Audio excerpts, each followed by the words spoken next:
Hey everyone, it is Finn here. Hope you're all doing super well, and in today's video I will be giving you guys my predictions for the Premier League Match Week 3, which we have some really entertaining games this Premier League Match Week. We've got Leicester versus Man City, which I think there'll be a lot of goals in, and of course the big game this match week, Arsenal versus Liverpool. And of course, if you are not subscribed to my channel and you are new, please do consider subscribing. I do regular Premier League content, just reached 850 subscribers, so thank you so much for that, and I would love to reach 1,000 before the end of this year. First game I have for you guys will be between Brighton and my team, Manchester United. And I'm not going to lie to you guys, I am slightly worried for Manchester United because in their first game of the season versus Crystal Palace, they lacked a certain match sharpness and they do need warming up because as an attacking threat, they were non-existent in that game versus Palace, and defensively they were woeful. Where if you look at Brighton, they are looking fast, dangerous and pacey, which United we have seen versus Palace struggle against that kind of play. And Brighton in their first game versus Chelsea, they looked so strong in the first half of that game, and in their second game versus Newcastle, Brighton looked incredible when it came to their counter-attack style of play. But despite all that, I do think I might still go for a Manchester United win in this game. I do think it will be a 2-1 win in Manchester United's favour. I do think they'll be sloppy in defence, but it is a matter of playing the right players. I do think they need to start Greenwood and start Aaron Wan-Bissaka, and then they will win versus Brighton. Do you think Manchester United know that they've messed up versus Crystal Palace? And I think they really will step up their game now. I think they know that they are in danger if they keep performing like that, and I think they are scared to perform like that again. That is why I do think they will beat the likes of Brighton. But in terms of a player to watch, I do think it will still be a Brighton player, and I actually think it will be the young Lamptey in the right back position for Brighton. In the first two games, although he's a defender, he created so many beautiful chances. He is very skillful and talented on the ball. He is very fast, very pacey, and very entertaining to watch. And I think he'll be a pleasure to watch on that right back side versus Man United.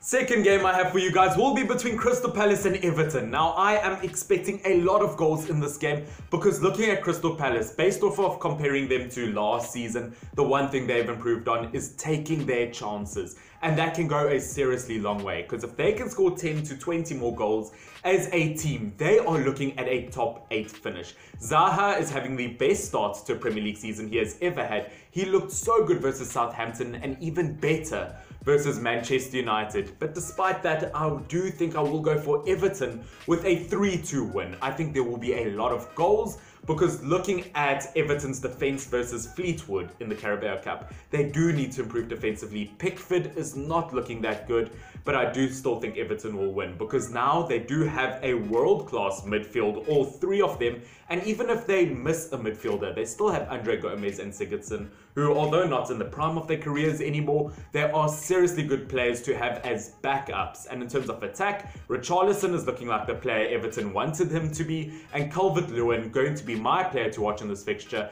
Hat-trick in his last game versus West Brom, and the winner versus Spurs in the first game of the season. Going to be a close game, going to be a lot of goals, but I will say that Everton will win this one.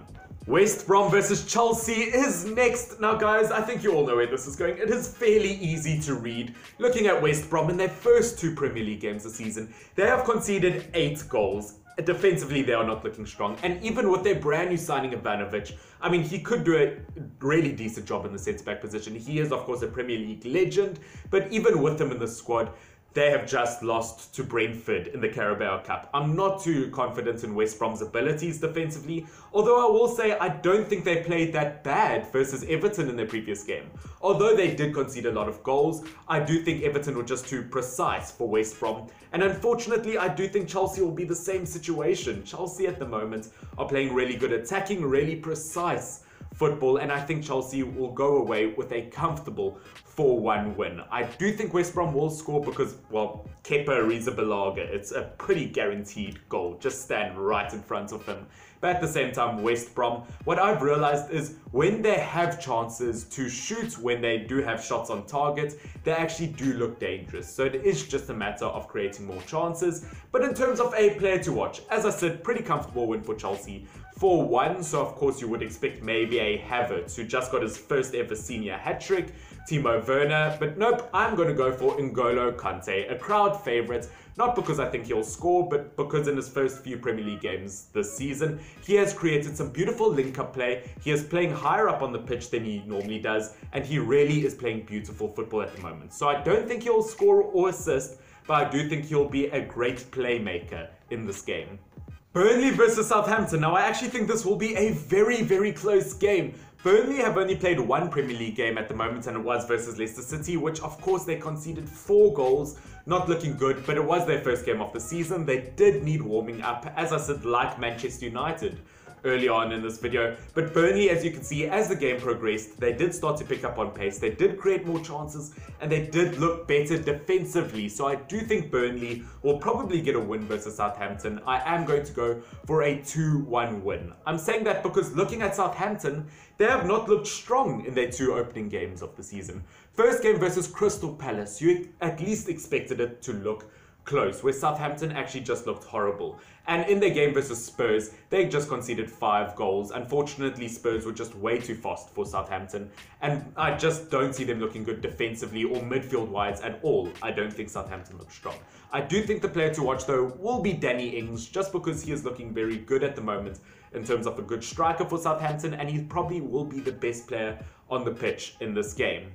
Sheffield United versus Leeds United. Now, unfortunately, Sheffield United have not scored yet in the Premier League, which is something I am worried about, because going into the season, I didn't think Sheffield United had a good enough attack, and I knew that they wouldn't be as good defensively this season than they were last season. They have conceded 3 goals so far, 2 versus Wolves and 1 versus Aston Villa. They're not looking strong at the moment, and of course defensively, that is where they were strong last season, where they are weak there this season, and Egan now has a red card from the previous game versus Aston Villa. It's just not looking good for Sheffield United, and I do think Leeds United are looking so good attacking wise. Just like Leicester City, they have scored 7 goals in their first 2 games, and I think they'll score quite a few versus Sheffield United. I think Leeds United will get a 3-1 win, especially if you look at all of their players at the moment. Bamford in the striker position looks so strong. I think Click is looking really good in the midfield position, but I do have to say my player to watch, once again, will be Helder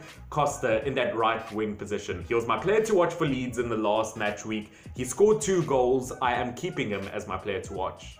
Tottenham Hotspurs versus Newcastle United. Now, once again, very happy with last week's player to watch, as I did predict Heung-min Son, which here we go, 1 match week later, 4 goals. I'm going to keep him as my player to watch in this match week, and I do think Spurs will beat Newcastle United 2-1. Looking at Spurs in their previous game versus Southampton, they looked so fast, they looked really, really good, and a perfect link-up play between Kane and Son. I think attacking-wise, Spurs are looking sorted, and that's without Gareth Bale. I mean, I can't even imagine how good they're going to look with Bale in the squad. Unfortunately, he will only play in a month's time where he is match fit, and unfortunately, Newcastle United, I think they've had a great 2 opening games, but I do think that they do defensively struggle versus fast attacking teams, which is what I view Spurs to be. So I do think Spurs will get a 2-1 win. I do think they'll make 1 or 2 defensive errors, because that is what they have been doing as of late.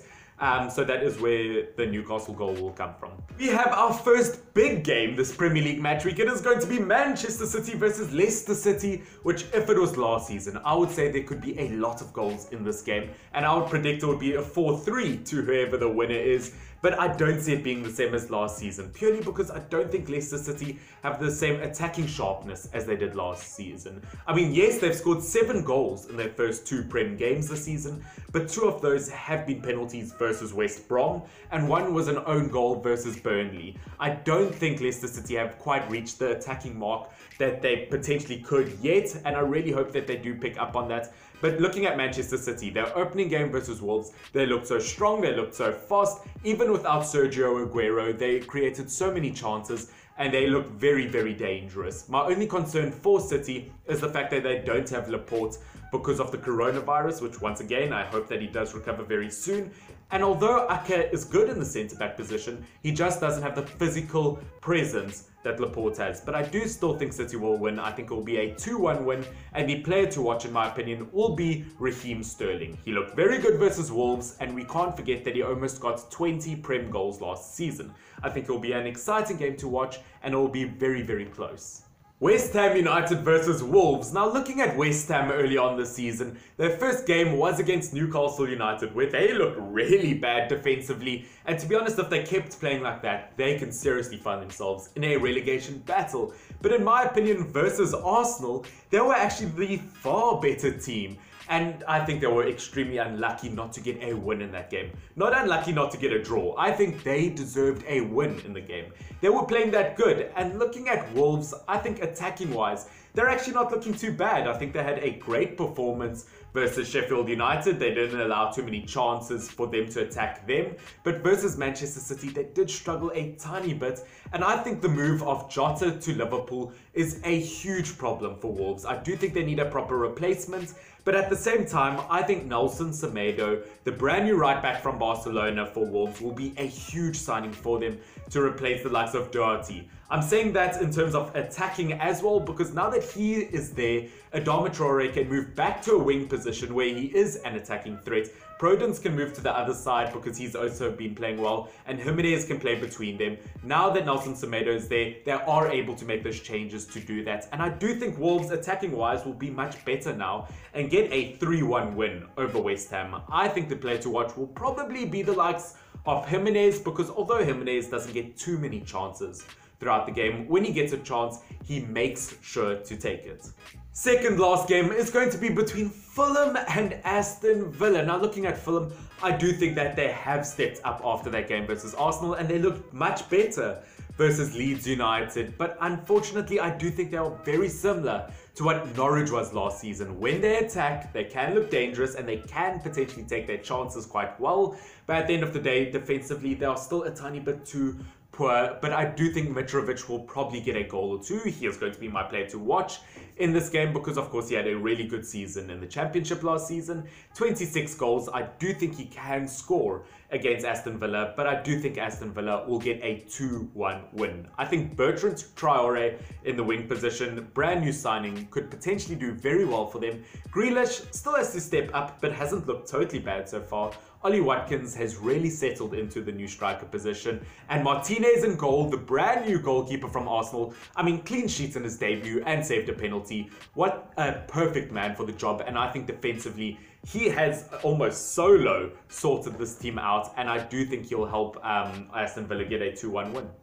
Final game of this match week, and it is the big one, Liverpool versus Arsenal. Now, looking at Liverpool, they definitely improved off of their performance with Leeds in their game versus Chelsea. They looked really good and they really controlled the game, and I do believe that is down to their brand new signing, Thiago, in the midfield position. He was a bit sloppy with 1 or 2 tackles, which he does need to work on, but 45 minutes to get 75 passes, a Premier League record. He really helped Liverpool control the game to get 62% possession, which is huge in football because as long as you have the ball, you do control the game 9 out of 10 times. And looking at Arsenal, their first game of the season versus Fulham, attacking-wise, they looked like they could be a real threat this Premier League season. And I think potentially they still could be, but at the end of the day, that game versus West Ham really took away some of my faith in Arsenal. I thought that they're heavily underperformed, and that is the Arsenal we saw last season. I do think Liverpool will win this big game. I do think it will be close. I think it will be a 2-1 win in Liverpool's favour. And in terms of a player to watch, I think it will be Sadio Mane. Scored 2 goals in the previous game versus Chelsea. He looked really fast and he is really dangerous when it comes to his skill. And if one bad tackle happens, Mane can win a penalty or a foul, and I do see Arsenal making some defensive mistakes. Guys, that is it for my Premier League Match Week 3 predictions. Sorry I haven't uploaded this week. I've been seriously busy with work and college at the same time, but I promise you I'll try to get more content out throughout the next week. And once again, if you are new to this channel, please do consider subscribing. It helps me out so much. I do love and appreciate every single one of you. Please do never ever forget that, and do subscribe if you are new. Finn, F-Y-N-N. Stay awesome. Cheers.